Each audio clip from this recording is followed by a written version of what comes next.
Olá, meus amigos, aqui é o professor de língua portuguesa David Xavier e estou aqui para fazer mais uma dica do mestre, representando aqui o site www.silviosantos.com.br.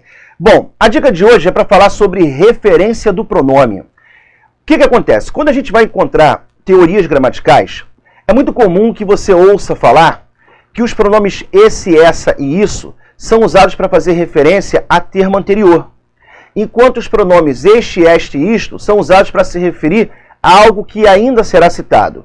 Em outras palavras, esse, essa e isso tem função anafórica e o este, esta e isso função catafórica.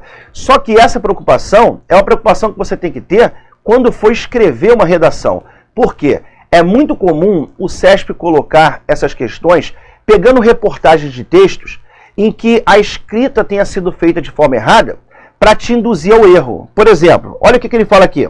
A função de esta e este é retomar como referente algo enunciado na oração que precede. Só de o aluno observar que o este e este, ele menciona que tem a função de retomar, muita gente já diria que está o quê? Errado. E aí você cai na armadilha do CESP porque essa questão está certa. Mesmo que o pronome tenha sido usado de forma certa ou errada, você tem que observar que a questão não fala nada sobre isso. Ela pergunta a referência. E aí vamos lá. Um dia chegará em que todos os cidadãos terão seu número de registro. Esta é a meta. Menciona algo citado anteriormente.